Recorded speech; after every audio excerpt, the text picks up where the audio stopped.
প্রিয় শিক্ষার্থী, আশা করি তোমরা সবাই ভালো আছো। আমিও একরূপ আছি। আজকের ক্লাসে সবাইকে স্বাগতম। শুভ সকাল। আমি কার্তিক চন্দ্র রায়, সিনিয়র সহকারী শিক্ষক, Pallabi Majedul Islam model high school, Pallabi, Dhaka 1216। আজ আমি তোমাদের সাথে নবম ও দশম শ্রেণীর হিসাব বিজ্ঞান বিষয় দ্বাদশ অধ্যায়ের উপর একটি ক্লাস করব। চলো পাঠ শুরুর আগে আমরা কয়েকটি ছবি দেখি। এখানে প্রথম ছবিতে ডাইনিং টেবিলে খাওয়া দাওয়া করছে। দ্বিতীয় ছবিতে ছেলে মেয়েরা একজনের সাথে আনন্দ করছে।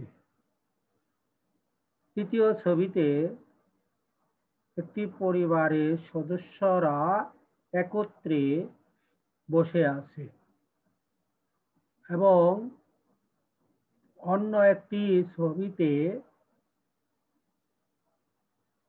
অফিসে কার্যক্রম দেখা যাচ্ছে।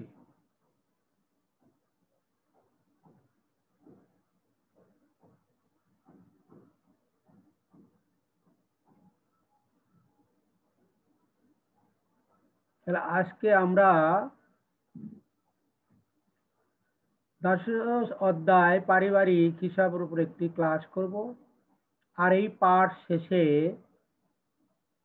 তোমরা শিখতে পারবে পারিবারিক আর্থিক বিবরণী প্রস্তুত করতে পারবে, আত্মকর্মসংস্থানমূলক উদ্যোগের বাজেট প্রণয়ন ও তার হিসাব সংরক্ষণ করতে পারবে।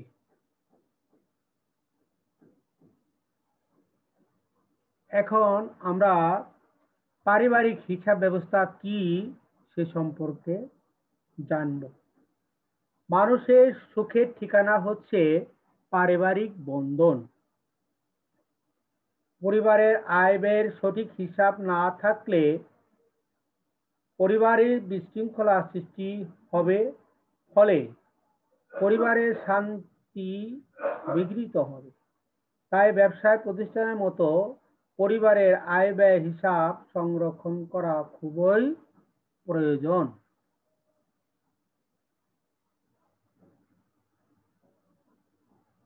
পরিবারের শৃঙ্খলা বজায় রাখার জন্য পরিবারের জন্য কয়েকটি আর্থিক বিবরণী প্রস্তুত করা হয়। পরিবারের আর্থিক অবস্থা এবং আয় ব্যয়ের চিত্র পাওয়ার জন্য আর্থিক বিবরণী প্রস্তুত করা অপরিহার্য। আর্থিক বিবরণীর মাধ্যমে নির্দিষ্ট সময়ের আয় ব্যয়ের চিত্র এবং আর্থিক অবস্থার বিবরণী তৈরির মাধ্যমে পারিবারিক সম্পদ ও দায়ের প্রতিচ্ছবি ফুটে ওঠে। অর্থাৎ একটি পরিবারের আয় ব্যয় হিসাব প্রস্তুত করে পরিবারের আয় ও ব্যয়ের সঠিক চিত্র জানা যায় এবং আর্থিক অবস্থার বিবরণী প্রস্তুত করে পরিবারে কিরূপ সম্পদ এবং কিরূপ দায় আছে সেটা আমরা জানতে পারি।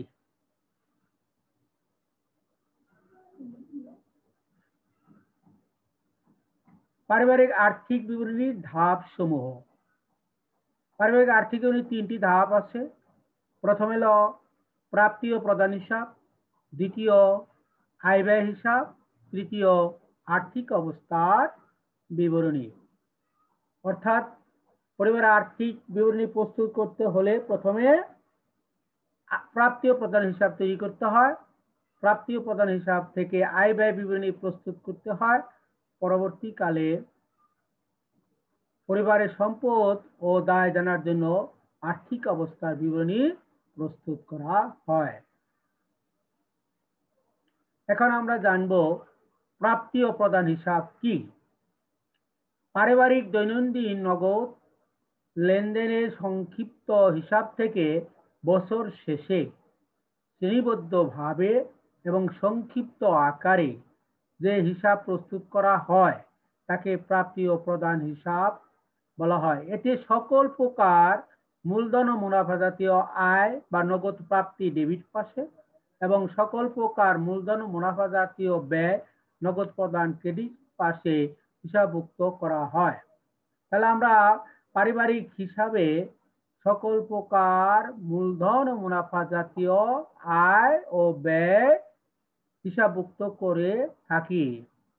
বাম পাশে অর্থাৎ ডেবিট দিকে সকল প্রকার মূলধন ও মুনাফা জাতীয় আয় এবং ডান পাশে অর্থাৎ ক্রেডিট দিকে সকল প্রকার মূলধন ও মুনাফা জাতীয় ব্যয় হিসাবভুক্ত করা হয়। আমরা এখন একটি ছকের মাধ্যমে প্রাপ্তি ও প্রদান হিসাব দেখানোর চেষ্টা করব। বাম দিকে প্রাপ্তি সমূহ, ডান দিকে প্রদান সমূহ। প্রাপ্তির ভিতরে প্রথমে বিগত বছরের হাতে নগদ এবং ব্যাংক জমা থাকে, সেটা ব্যালেন্স বিডি হিসাবে লিখতে হবে।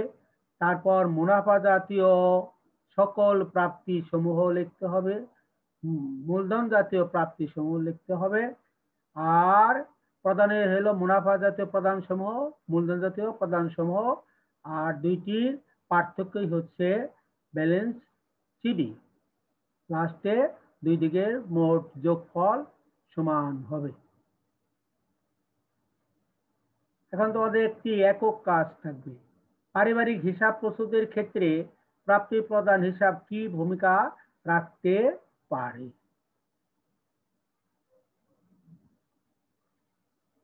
এখন আমরা কিভাবে একটা পরিবারের পারিবারিক তহবিল নির্ণয় করা হয় সেটা জানব। পারিবারিক তহবিলের সূত্র: প্রারম্ভিক মোট সম্পদ বিয়োগ প্রারম্ভিক মোট দায়। প্রারম্ভিক সম্পদ কি কি থাকতে পারে? হাতে নগদ, ব্যাংক জমা, বাড়িঘর, আসবাবপত্র, বিনিয়োগ ইত্যাদি। আবার প্রারম্ভিক দায়ের ভিতরে থাকতে পারে ব্যাংক ঋণ, পাওনাদার, বকেয়া খরচ ইত্যাদি। মোট প্রারম্ভিক সম্পদ যোগ করতে হবে এবং মোট প্রারম্ভিক দায় যোগ করতে হবে। এই দুইটির পার্থক্যই হবে পারিবারিক তহবিল। অর্থাৎ প্রারম্ভিক তহবিল হচ্ছে প্রারম্ভিক মোট সম্পদ বিয়োগ প্রারম্ভিক মোট দায়।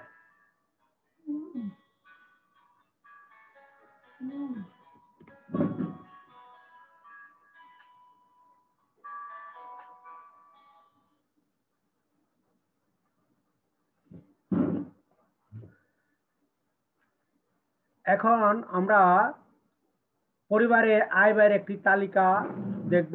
আয় সমূহ: পরিবারের সদস্যের প্রাপ্ত বেতন, প্রাপ্ত বাড়ি ভাড়া, কৃষি জমি থেকে আয়, বিনিয়োগের সুদ প্রাপ্তি, রোগী দেখে আয়, খাতা দেখে আয়, অনুদান প্রাপ্তি, সম্মানী বাবদ প্রাপ্তি ইত্যাদি।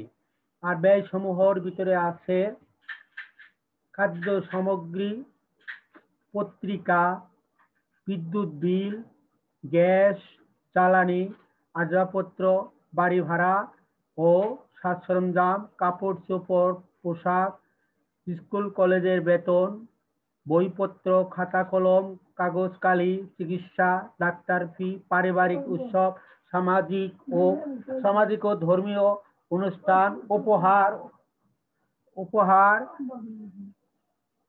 চাঁদা, যাতায়াত, কাজের লোকের বেতন, দান খয়রাত, যাতায়াত ইত্যাদি।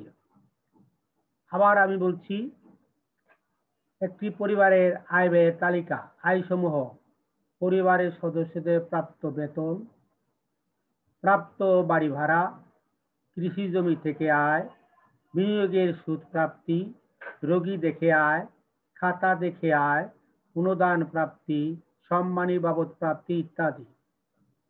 আবার পরিবারের ব্যয় সমূহ: খাদ্য সামগ্রী, পত্রিকা, বিদ্যুৎ, গ্যাস, পানি, আসবাবপত্র, বাড়ি ভাড়া ও সাজ সরঞ্জাম, কাপড় চোপড়, পোশাক, স্কুল কলেজের বেতন, বইপত্র, খাতা কলম, কাগজ কালি, চিকিৎসা, ডাক্তার ফি, ডাক্তার ফি, পারিবারিক উৎসব, সামাজিক ও ধর্মীয় অনুষ্ঠান, উপহার, চাঁদা, যাতায়াত, কাজের লোকের বেতন, দান খয়রাত, যাতায়াত ইত্যাদি।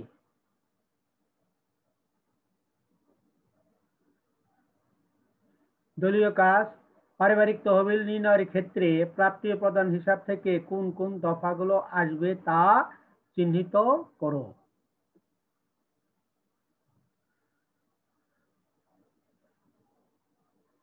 আজকের মতো তোমাদের সবাইকে ধন্যবাদ।